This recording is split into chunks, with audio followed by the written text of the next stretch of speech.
야곱의 아들 가운데 요셉이 야곱의 사랑을 아주 크게 받았습니다. 그래서 우리가 알기로 요셉이 그 형들에게 꿈꾸는 자라고 불려요. 꿈꾸는 자. 그래서 그 이유가 요셉이 꿈을 꾼 것을 그 형들에게 이야기하고 그 이야기를 들은 형들이 화를 내죠. 11개의 곡식단이 자기한테 절했다. 내 곡식단에 절했다. 뭐 별 11개가 그 큰 자기 별에게 절했다. 뭐 이런 식으로. 이 꿈을 물론 말로 다 뭐 이야기하는 것도 좋겠지만 또 요셉이라고 하는 이 사람, 그래서 이 꿈 때문에 고난을 당하기 시작해요. 꿈꾼 게 죄는 아니잖아.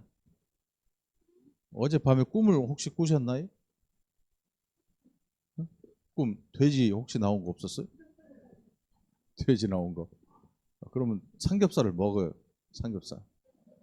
복권 살 생각하지 말고 그 돈으로 복권 살 돈으로 삼겹살을 사 먹으라고. 돼지 꿈을 꾸면 한 돼지가 한 3마리쯤 나오면 그때는 삼겹살 3인분을 먹어야지. 뭐 로또 3장 이런 거 필요 없고 한 50마리 나오면 이제 1년 내내 먹는 거지 삼겹살. 꿈이라고 하는 게 꿈을 꿨다고 해서 죄를 짓는 건 아니에요.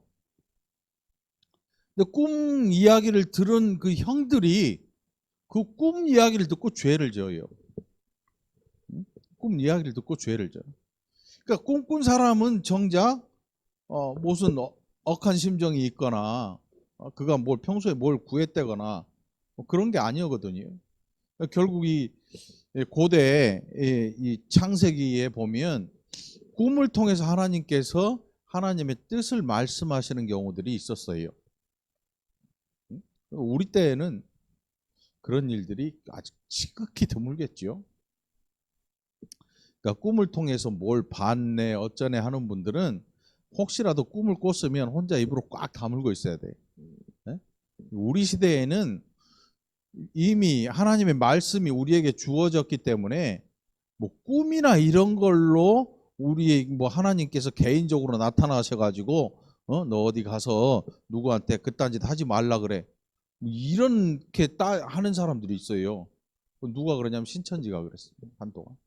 요즘은 뭐 어떤지 모르겠는데 이렇게 사람을 하나 딱 정해놓고 이제 스토리를 만들어요. 교회 모퉁이나 이런 데 기다리고 있다가 안녕하세요. 제가 기도하고 있는 중에 누구시죠? 깜짝 놀랄 거 아니에요. 다 알고 있단 말이죠. 응? 제가 꿈을 꾸는데 이런 게 나와서 하나님께서 이렇게 하셨어요. 누가 아픈지 다 호구조사를 다 해가지고 아주 승질나죠. 절묘하게 스토리를 만들어. 그리고 확 넘어가 버려요. 네? 무서워? 엉. 떡 하나 주면 앉아 먹지. 그러니까. 신천지가 무서운 게 아니고 빠져들어서 그 이유가 무시무시한 거죠. 완전히 정말 악한 자들이죠. 악한 자들. 그래서 이만희한테 빠져드는 거죠. 자, 꿈이라고 하는 게 죄는 아니에요. 그러나 요셉의 꿈 이야기를 듣고 그 형들이 죄를 지어요. 그러니까 그 죄의 책임이 누구한테 있어요? 형들한테 있는 거죠. 뭐 요셉이 꿈을 꿨는데 꿈을 말하면 안 되는데 말을 해가지고 형들도 죄짓고 요셉도 고생하고 뭐 이렇게 성경을 또 이야기하는 분들도 있는데 제 개인적인 생각은 그래요. 말하는 요셉이 죄가 아니고 그 꿈을 들으면서 거기에 이 분노하고 이 분을 삭히지 못하고 동생을 구덩이에 던져버리고 죽이려고 하고 이거를 팔아버린. 그래서 이 형들이 요셉에게 죄를 짓는 게 아니고 그 아버지 야곱을 잡는 거예요. 야곱을. 야곱의 사랑을 받는 아들이잖아요. 얼마나 이뻐했으면 채색옷을 입혀요. 채색옷. 채색옷이 그냥 뭐 색깔 이렇게 들었다는 그런 의미의 채색 옷이 아니고 명품 중에 명품이에요. 옷 한 벌에 한 1,000만 원 하는 거 있죠. 저 강남 저기 어디 가서 옛날에 봤더니 2천만 원 막 택이 붙어 있더라고. 나는 200 얼마인 줄 알았더니 그게 아니더라고. 공이 하나 더 붙어 있어요. 2천 뭐 800만 원, 900만 원. 모피 코트가 그죠? 야. 근데 요셉이 입은 옷은요. 그 당시에 여러분 색이 고대에 제일 비싼 게 뭐냐면 색을 내는 염료예요, 염료. 붉은색이라든가 자연에서 얻을 수 없는 색들 있잖아요. 이게 금보다 더 비쌌어요. 요즘은 안 그렇지요. 요즘은 제이표 페인트 가가지고 이 색 좀 내주세요. 뭐 컴퓨터로 찍 섞어가지고 칙칙칙 하고 염색약, 염색, 뭐 없으면은 머리 염색약이라도 사다가 색깔 만들어내면 되잖아. 근데 고대에는 그런 염료를 색상을 얻어낼 수 있는 기술이 없었고, 그래서 그 색을 얻기 위해서는 정말 희귀한 돌 있잖아, 돌.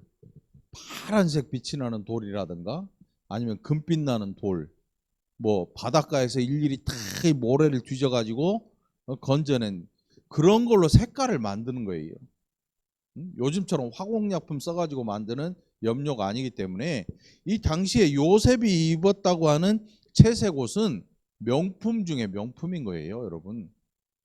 이게 그냥 한두 푼짜리가 아니야. 아마 그것 때문에 요셉의 형들이 요셉을 더 미워했을 수도 있어요. 막 소 한 10마리 값 주고 아버지가 어디 갔다 오시더니 옷을 한 벌 사왔는데 소 한 10마리 끌고 나가더니 맨손으로 들어오면서 옷 하나를 사오네. 그러더니 요셉한테 딱 입혀. 아들들이 아버지 소 10마리 어디 갔어요? 옷 사왔어 이걸로. 사랑받는 것 편애하는 것도 성질 나는데 옷도 비싼 거 입히니까 더 성질 날 거 아니에요. 네? 어렸을 때 클 때 여러분 그런 적 없어요? 우리 공권사님 공희숙 권사님하고 옷 때문에 싸운 적 없어? 없어요? 이야, 네? 사이즈가 달라. 네. 사이즈가 달라도 엄마가 언니만 사주면 공희숙 권사님 성질 날 거 아니야. 왜 나는 안 사줘? 김경숙 권사님 맨날 그랬거든. 내가 봤거든. 네? 그래가지고 맨날 싸우고 엄마한테 막 성질 내고 또 김선영 권사도 그러고 막내니까 옷을 맨날 물려 입으니까 거지지 거지. 그러니까 맨날 옷 사달라고 근데 안 사주지. 막내인데 옛날에 그런 게 어딨어. 그죠? 그 요셉의 형들이 나 입던 거 주면 되지 아버지 그리고 그 옷 놔주셔 이래야 되는데 요셉한테 제일 좋은 옷을 그 비싼 옷을 입히니까 그러니까 요셉 자체가 죄가 아니고 야곱이 자식을 사랑하는 방법에 있어서 문제가 있었던 거예요 이미. 또 요셉이 누구의 아들이냐면 라헬의 아들이잖아요. 요셉이 가장 마음에 둔 여인이 누구였냐면 라헬하고 결혼하려고 그랬는데 이 그 외삼촌 라반이 라헬인 줄 알고 결혼했는데 아침에 일어났더니 레아야. 이 물을 수도 없잖아요. 눈 떠보니까 레아야. 그래서 6년을 더 봉사하기로 약속하고 라헬하고 또 결혼을 해요. 그러니까 사실은 레아는 끼어 팔기에 걸린 거지. 레아를 먼저 끼어 팔았어. 끼워가지고 사기친 거예요. 사기 결혼이에요. 완전히. 요즘 같으면 라방 구속당하지요. 끼워 파는 거야. 옛날에 그런 사람들 많았어요. 관광지 같은 데 가잖아. 속초 같은 데 가면 오징어 맛배기 오징어 있잖아. 맛배기 주는 거 얼마나 맛있는지 몰라요. 그거 먹고 사가지고 오면 쩔은 내 나고 맛이 없지. 이게 완전 사기거든요. 이게 라반이라는 사람이 이런 사람이에요. 야곱이 조카인데 라헬 좋다니까 레아를 밀어넣었어요. 그리고 이제 라헬을 나중에 준 거예요. 12년을 고생을 시키 노동력을 뺏어가는 거죠. 그 라헬의 아들이 누구냐면 요셉이거든요. 그러니까 요셉을 사랑하는 이유가 바로 거기에 있어요. 라헬은 이미 죽었고 돌아오는 길에 산고로 죽어요. 이게 얼마나 애틋하겠어요. 나중에 베냐민을 낳고 죽잖아요. 라헬이. 애틋하죠. 그래 요셉을 사랑하는데 형들의 마음에 안 드는 거야. 그게 채색 옷이라고 하는 게 그 어마어마한 값을 치른 옷이에요. 결국 그것 때문에 요셉의 고난이 시작돼요. 그러니까 형들이 요셉의 꿈 이야기를 듣고 요셉에게 한 행위들은 요셉에게만 고생을 시킨 게 아니고 요셉을 사랑하고 그렇게 키우고 좋아했던 야곱 그들의 아버지에게 악을 행한 일이거든요. 이게 아주 악한 일이죠. 10명이 짜고 야 이거 저 구덩이에 밀어 넣어 버려 죽여버리고 저 짐승이 뜯어 먹었다 그래 죽었다 그래. 생각이라도 그냥 머릿속에 드는 생각이라도 이 정도면 죄거든요. 근데 그 일을 실제로 해요. 그러다가 저 멀리 대상들 이 광야를 지나서 장사하러 가는 미디안 장사꾼들한테 야 죽이지는 말고 팔자. 옷 벗겨가지고 비싼 옷 벗겨가지고 피 묻혀가지고 아버지 갖다 주고 요셉을 팔아버려요. 그리고 아버지한테 가가지고 이거 보세요. 이거 요셉 옷 맞죠? 이거 우리한테 오는 중에 아마 짐승이 죽인 모양이에요. 잡아먹은 모양이에요. 그 아버지의 심정이 어떻겠어요? 그렇게 사랑하는 아들인데 옷 한 벌 덜렁 갖고 왔고 고등학교 때 이제 고등학교 졸업하고 대학 다닐 때 친구가 군대를 갔어요. 방위 있잖아, 방위. 그러니까 이제 귀한 아들이니까 방위를 보냈네. 그래서 거기서 이제 6개월 훈련을 받는데 6개월 6주인지 아마 훈련소에서 뭐가 온 거야. 죽었네. 3대 독자인가 4대 독자 외아들인데 죽었어. 그래갖고 그 통합병원에 있다고 연락이 와서 우리 같이 가봤는데 애가 진짜 죽었더라.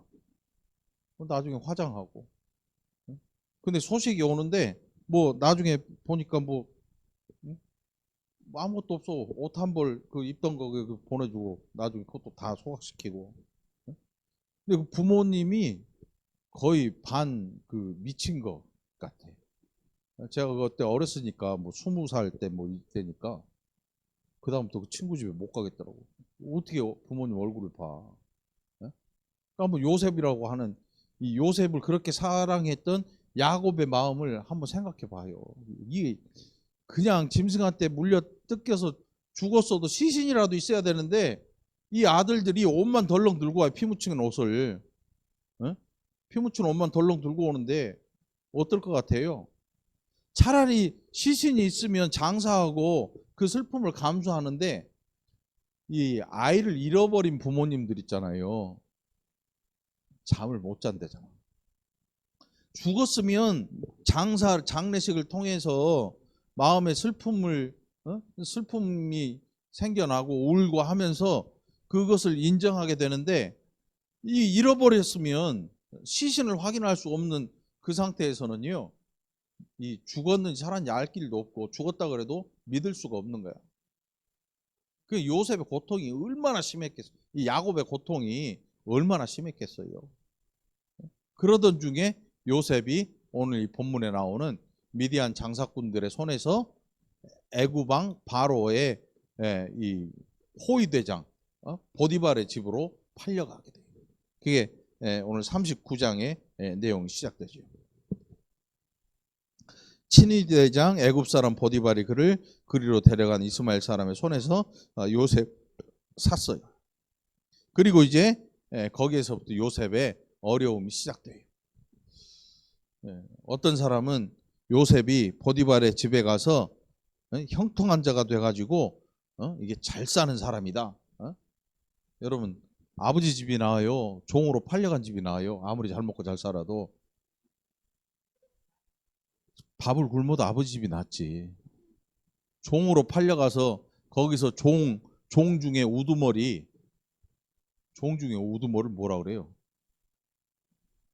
큰 종? 왕종? 그래도 종은 종이거든요. 머슴이 아무리 대장이라고 그래도 머슴이죠. 노예. 예? 우리나라 옛날 그 머슴은 세경을 받잖아, 세경. 돈을 1년에 몇 푼씩 받잖아요. 세경이라고 해요, 세경. 그거를 받고 주인집에서 일하니까 세경 안 좀 나가면 돼. 나중에 계약 끝나면 나가면 된단 말이에요. 근데 종은 아니야, 노예는. 돈 주고 산 거잖아. 그러면 누구 거예요? 주인 거예요. 죽이든 살리든 주인 맘이야. 아버지 집이 낫겠냐고. 잘 먹고 잘 사는 종으로 팔려온 주인집이 낫겠냐고. 보리밥 나눠 먹어도 아버지 집이 낫지. 왜? 거기는 자유자잖아. 응? 이게 출세가 아니에요. 이게 출세했다고 생각하면 큰 이상한 사람이에요. 이거를. 요셉 출세한 게 아니고 종으로 팔려왔는데 그 종으로 팔려온 중에 하나님께서 함께 하시는 거예요. 이유가 있어요. 왜 하나님께서 요셉이 종으로 팔려갔는데 거기에서 함께 계실까? 뭐 요셉이 어디 뭐 교회 다니면서 철야 기도를 했겠냐고. 아버지 집에서 아버지 심부름으로 광야에 가서 형제들한테 아버지 심부름 전하고 그리고 꿈 이야기하다가 이렇게 잡혀버린 건데 요셉이 주일학교 출신도 아니고 중고등부 때 뭐 학생 회장했던 이런 인물도 아니고 이거 아버지 사랑 듬뿍 받고 형들이 보기에는 왕 싸가지거든. 진짜 그렇잖아요. 저게 아버지가 사랑해 주니까 우리 형을 형으로도 안 알아보는 이 왕 싸가지거든 이거. 어? 그런 인물인데 하나님께서 요셉에게 함께 하신다고 계속 기록돼요. 계속 기록돼. 근데 보디발이 봐도 진짜 그래. 그래가지고 시키는 게 그 집에 제일 높은 자로 종을 세워놨어. 그러니까 종들 중에 가장 높은 거죠. 그 보디발의 아내나 뭐 자녀들 그 응? 사람들 빼고는 종들 중에서는 최고 높은 거 일하는 사람 중에서. 근데 하나님께서 계속 함께 하시고. 근데 이제 요셉을 무너뜨리려는 계교가 딱 시작되죠. 누구냐면 보디발의 아내가 요셉이 아마 굉장히 외모나 이런 게 잘생겼었나 봐요. 네? 안수 입사님 정도는 됐었나 본데 저는 배 나와서 안 되고 딱 풍채도 있고 굉장히 뛰어난 미모를 외모를 갖췄던가 봐. 그러니까 그 보디발의 아내가 요셉에게 이 유혹을 하는 거죠. 그런데 여러분 이게 이 보디발의 아내만 그런 게 아니고 당시 애굽이나 뭐 이런 나라에서 자기의 노예를 성적인 놀이개로 갖고 노는 귀부인들이 태반 다 그랬어. 다. 지금처럼 유전자 검사도 없잖아요. 누구 자식인지 알 길도 없는 거예요, 실제로. 그만큼 성적으로 문란한 시대가 이 애굽이라고 하는 나라고 나중에 로마도 똑같아요. 로마 또 그 중세 귀부인들 있죠. 귀부인들 데리고 다니는 그 노예들 다. 그러니까 이게 세상 역사를 이렇게 둘러보면 차마 부끄러워서 내놓지 못하는 역사들이 굉장히 많아요. 귀족 여인들이 남자 종들을 성적인 놀이개로 사용해요. 우리나라는 가부장적인 사회였고 그러니까 그 양반들이 그 노예인 그 여인들을 갖다가 성적인 놀이개로 삼았잖아요. 홍길동이 그 증거잖아요.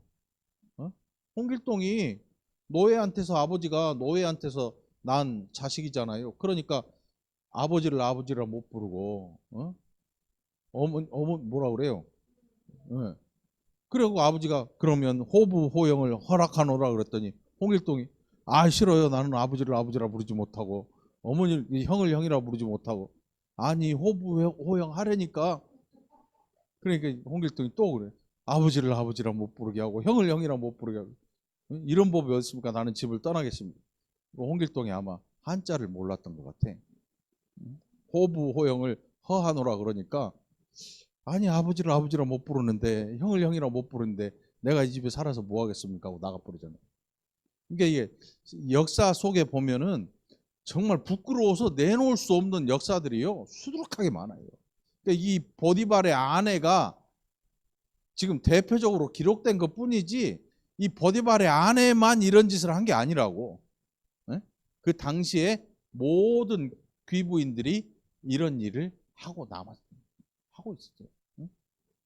그러니까 시대가 그런 시대니까 그렇게 음란한 시대잖아요. 음란한 시대. 네? 음란한 시대예요. 그 가운데 그 시대에 물들지 않는 요셉을 보여주고 있는 거예요, 지금. 여러분, 사람들이 뭐라 그래요? 야, 요즘 이런 거 다 하고 살아. 왜 그래? 응? 괜찮아, 괜찮아. 그치? 그래, 알았어. 이렇게 돼. 시대를 분별할 때 말이지요. 이 하나님께서 기뻐하시느냐, 아니느냐를 가지고 판단하지 않으면요. 기준이 없기 때문에, 그래? 다 하는데 뭐 나도 괜찮겠지? 그렇게 쓸려가 버리는 거예요. 근데 요셉에게는 아버지의 사랑만 받은 게 아니고 그가 아버지로부터 들은 복음이 있단 말이에요. 신앙교육. 예? 그것 때문에 여기에서 하나님 앞에 범죄하지 않아요. 기독교인, 특별히 신앙인들이 가져야 될 모습이 뭐냐면 세상 모든 사람들이 악한 길로 간다고 해도 그게 악한 길이면 안 가야 정상인 거예요. 안 가야 정상인 거야. 안 가야 정상적인 신앙인이 되는 거예요. 그런데 많은 사람들이 안 그렇죠. 야, 니도 가고 나도 가고 다 가는데 나만 안 가면 나만 바보같이 되잖아. 가버려. 응? 신앙을 포기하는 거지. 그 요셉이 신앙을 포기하지 않아요. 이거는 요셉이 이 보디발의 아내가 무슨 그 못생겨서 그런 게 아니에요. 신앙을 포기하지 않는 거예요. 악한 일임을 아는 거예요. 뭐 하나님이 그와 함께 하시는 그게 뭐 요셉이 뭐 그것 때문에 나는 너 아니어도 잘 살 수 있어 이런 게 아니고 그가 가진 이 믿음이 하나님 보시기에 아름다운 믿음이었던 거지요. 또 요셉을 통해서 그런 요셉을 통해서 하나님께서 계획하신 일이 뭐냐면 나중에 이스라엘 백성들을 구원해내는 이 엄청난 계획을 가지고 요셉을 먼저 들여 보내신 거거든요. 그러니까 한 사람, 요셉의 인생만 중요한 게 아니고 요셉이라는 한 사람을 통해서 하나님께서 계획하시는 하나님 나라의 백성들의 훈련장을 준비하기 위해서 요셉이 맨 먼저 들어가게 된 거거든요. 그 신앙인이라고 하는 게 이 시대를 분별할 줄 알고 선악을 분별할 수 있는 지각을 가져야 될 필요가 있어요. 때로는 아우 정말 예수를 믿어도 어떻게 답답하게 믿냐? 이런 말을 들을지언정 하나님의 뜻을 올바로 분별할 수 있는 영적인 지각력을 반드시 가질 필요가 있다는 사실이에요. 네? 오늘 우리는 그걸 어디서 얻냐면 말씀에서 얻어요. 뭐 자다가 뭐 꿈을 꾸고 뭐 이런 데서 얻으면 안 돼. 왜? 기준이 없잖아요. 기록된 말씀을 통해서 우리의 기준을 삼아야 돼요. 이게 우리에게 기준이 되는 거죠. 그리고 결국 그 일 때문에 요셉이 억울한 일을 당합니다. 억울한 일을 당해요. 사람이 억울하면요 어떻게 되는지 아세요? 네? 화난 정도면 억울한 게 아니죠, 장모님. 죽어요. 너무 억울하면 죽어. 너무 억울하면 병이 들어. 그리고 원망을 해요. 원망. 화나는 거 물론 화나죠. 근데 너무 사람이 억울하잖아요. 그러면 원망을 하기 시작해요. 작은 일에도 원망을 하는데 큰 일에는 오죽하겠어요. 지금 종으로 팔려온 것도 성질난데, 그나마 좀 이제 좀 잊어먹고 살만하니까 감옥을 보내. 왕의 죄수의 감옥이니까. 왕의 죄수의 감옥이라니까 편한 데가 아니에요, 여기가. 왕의 죄수를 뭐 궁중에 있는 사람들처럼 떠받드는 이런 감옥이 아니고 아주 참혹한 지경으로 왕에게 죄를 졌으니까 극형이잖아, 극형. 그런 벌을 받는 감옥이에요, 여기가. 뭐 시설 좋은 뭐 그런 감옥이 아니야. 우리나라 교도소 시설 좋다며요.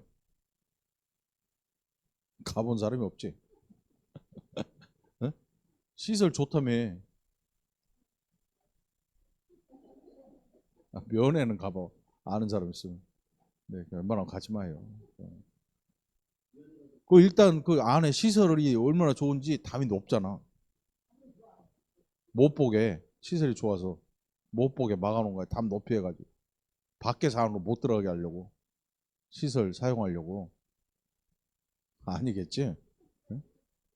아무튼 이 요셉이 갇힌 옥은 왕의 죄수들을 가둔 데니까 이 반역자들이에요. 반역자. 왕을 거역했으니까 사형수 아니면은 반역자 이게 다 아무 때나 죽일 수 있는 그런 이 감옥이란 말이에요. 그리고 옛날 감옥들을 보면 요즘처럼 시멘트가 아니고 자연 동굴을 이 바위를 깨가지고 거기에 공간을 만들어서 도망 못 가게 쇠창살 이렇게 둘러놓고, 그러니까 지하수 터져 나오고 줄줄 나오고 어? 쥐 쥐가 득실득실하고 전염병 걸려 죽고. 요즘 화장실 없어요 거기. 화장실 없어. 냄새는 또 어떻게 했냐고. 말할 수 없는 정말 역한 냄새를 풍기는 아주 최악의 환경이에요. 그 감옥이라고 하는 데가. 우리가 이 요셉이 옥에 갇혔다고 하니까 뭐 시멘트 발라놓은 우리나라 교도소 뭐 TV 나온 거 가끔 나오는 그런 감옥을 상상하면 안 돼. 아주 최악의 열악한 환경의 감옥이거든요. 거기서 죽어나가는 사람이 숱하게 있을 정도입니다. 병 걸려도 누구 하나 치료받을 생각은 아예 접어야 돼. 그런 감옥. 거기에 갇힌 거예요. 그러니까 원망을 해도 싸죠. 원망을 해야죠. 여러분 사람들 원망 많이 하잖아요. 내가 지금 힘을 펴가지고 사업을 하던 그때에 그 인간만 아니었어도 내가 지금 그랜저 굴고 엄마가 마당에 뛰어나와서 요즘 광고 나오더만 이렇게 좋은 차가 있냐? 아들 안아줄래다가 차로 달려가가지고 막 만져보고 아들이 봉짜고 있으니까 엄마 옆에 춤추고 있잖아 막. 이렇게 좋은 차가 내가 지금 그렇게 살아야 되는데 그 인간 때문에 오늘 내가 이 모양이 돼가지고 이렇게 산다고. 아주 그 만나는 사람마다 그 원망이요 평생 가. 평생 가. 그런 원망하는 분들이 있어요. 가끔 보면 평생을 하예요. 평생을. 그게 가슴에 아예 못이 돼가 칼이 돼가지고 박혀버린 거야. 그리고 스스로 그걸 빼려고 생각 안 하고 원망하는 것을 위로 삼아 살아요. 처음 들은 사람들은 아유 그래요 힘드셨겠네요. 그런데 이게 두 번, 세 번 들은 사람들은요 오면 어떻게 돼요? 도망가 버려요. 야 온다 가자. 또 똑같은 얘기 또 하려고 가자. 이렇게 돼버려요. 그럼 나중에는 원망할 대상도 사라져 버리는 거예요. 원망을 들어줄 사람조차 사라져 버려요. 이렇게 되면. 그럼 이제 그때는 병들어 죽는 거예요. 이걸 어디다 뿜어낼 데도 없으니까. 그러다가 예수님 믿으면 살 수 있죠. 그 원망 내려놓게 되니까. 예수님 제대로 만나면 제대로 복음을 들으면 살아나는 거예요. 자, 요셉의 마음에 원망할 생각 없었겠어요? 얼마든지 있었겠죠.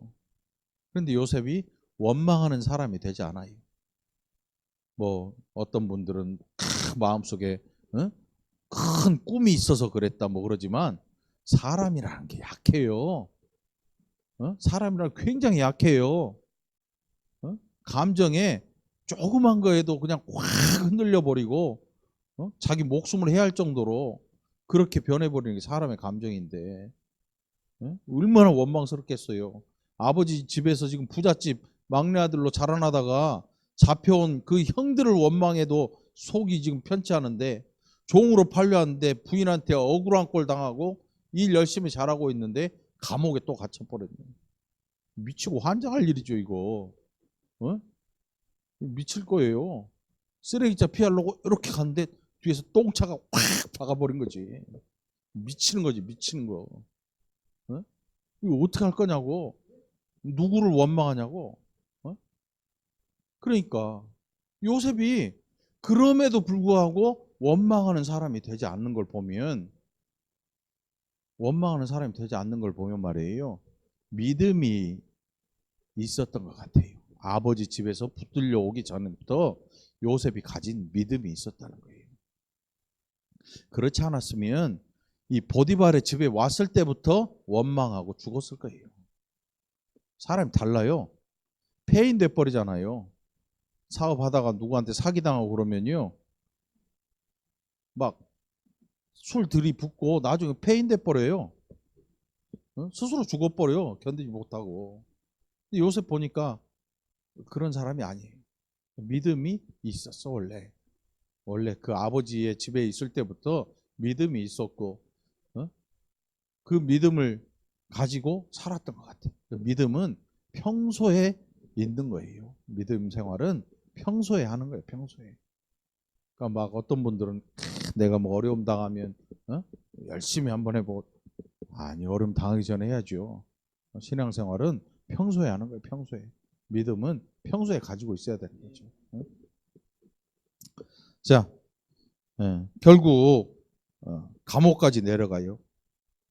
그럼에도 불구하고 하나님께서 감옥에서도 요셉을 높이세요. 그러니까 사람이 제일 힘든 게 뭐냐면 내가 올라가려고 누구를 밟아대는 거예요.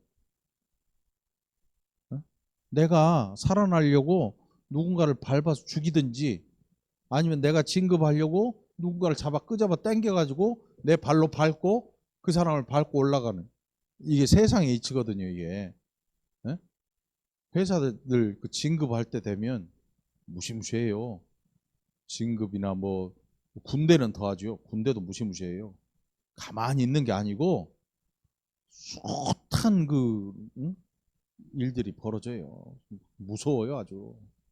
그냥 진급 자동으로 하는 계급들이 있지만 그 이상은 이게 어디로 줄을 설 것인가, 누구에게 이 줄을 댈 것인가, 이 아주 무시무시하죠. 오늘 요셉이 결국 원망하지 않고 이걸 받아들이는 거죠. 감옥에 가니까 감옥에 가는 거예요. 포기하는 게 아니고 자기가 힘이 없고 어쩔 수 없는데 원망한 사람은 되지 말고 병든 사람 되지 말고 결국 믿음을 가지고 그 감옥을 인정하고 들어가니까 하나님께서 일하시는 거예요. 근데 우리는 그렇게 안 하지요. 가끔 거의 내가 다 때려 부셔버리고 할 일 다 해놓고 하나님한테 하나님 이제 어떻게 하실랍니까? 이렇게 따지거든요. 이렇게 하면 안 되죠. 왜? 내가 망하니까. 남도 망해요 그러면. 다음 주에 살펴보도록 하겠습니다. 이 한 주도 또 하나님 은혜를 사모하고 또 이 은혜를 또 여러분의 삶에서 누려보고 또 이 은혜로 세상 속에서 또 힘을 내서 살아가게 되기를 간절히 축원합니다. 기도합시다. 하나님 아버지 감사합니다. 우리가 얼마나 약한지 얼마나 원망을 잘하는지 그러나 요셉의 삶을 통해서 원망하지 않는 자, 또 믿음을 저버리지 않는 자, 세상과 타협하지 않는 자가 되는 요셉을 또 발견합니다. 우리도 이런 삶을 살게 하시고 요셉보다 더 많은 고난이 있을지라도 꺾이지 아니하고 믿음을 잘 지켜내는 복된 자들 되게 해 주옵소서. 감사드리옵고 예수님 이름으로 간절히 기도합나이다. 아멘.